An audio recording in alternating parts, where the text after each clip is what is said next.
Hello everyone, my name is George James, and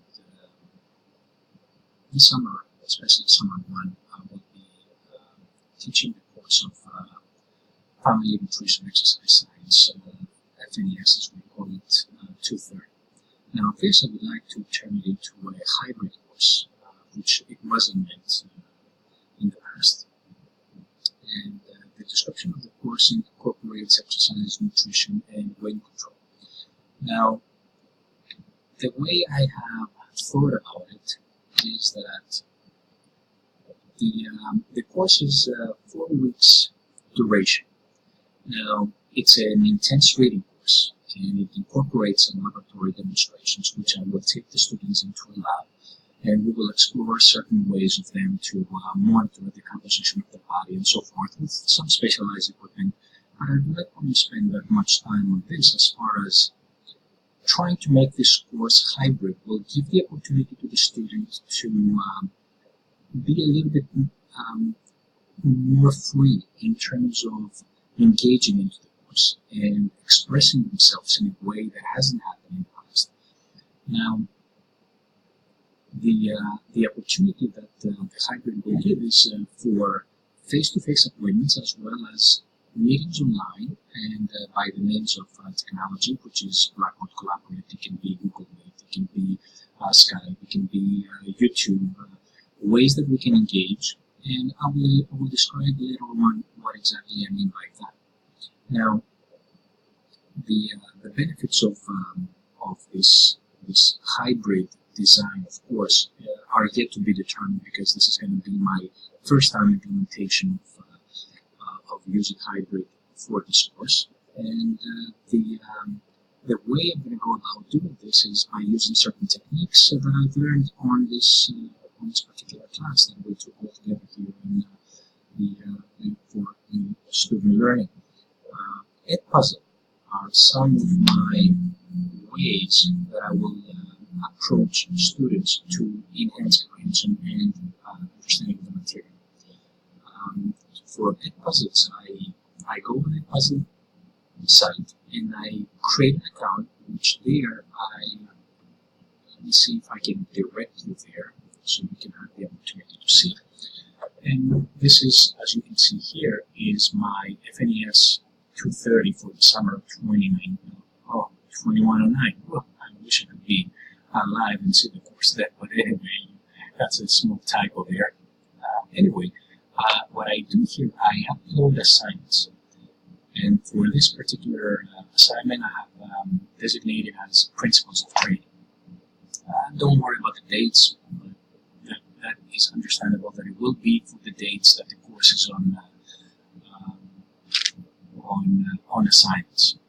Now, how I can do this is I can invite students, which I can email them a link, and I can give them an access code, a class code, which they then download the Edpuzzle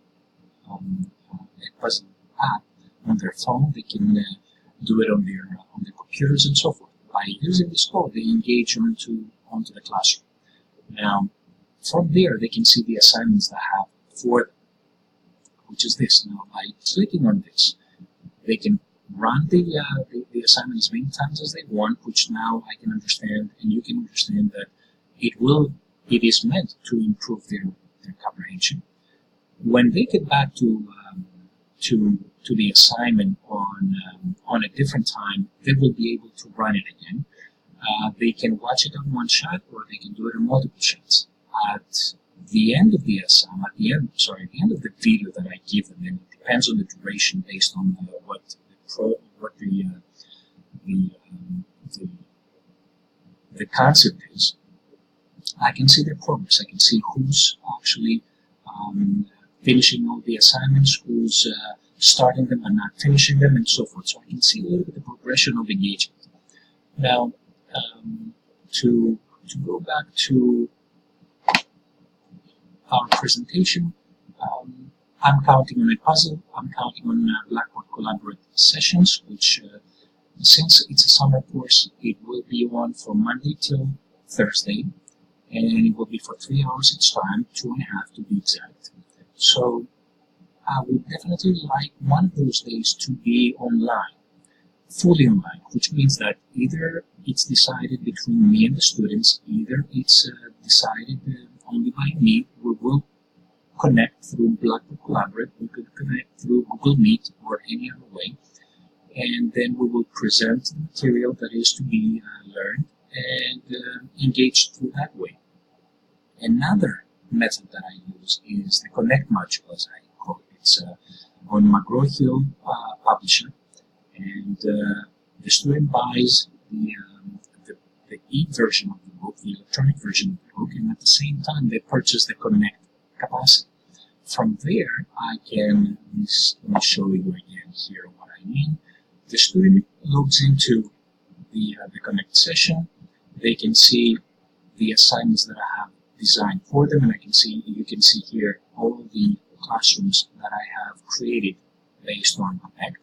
And I will go to the summer of 2019 just to give you an example.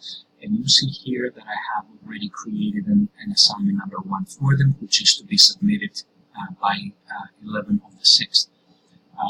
It's visible to the students, and it's connected to Blackboard as well.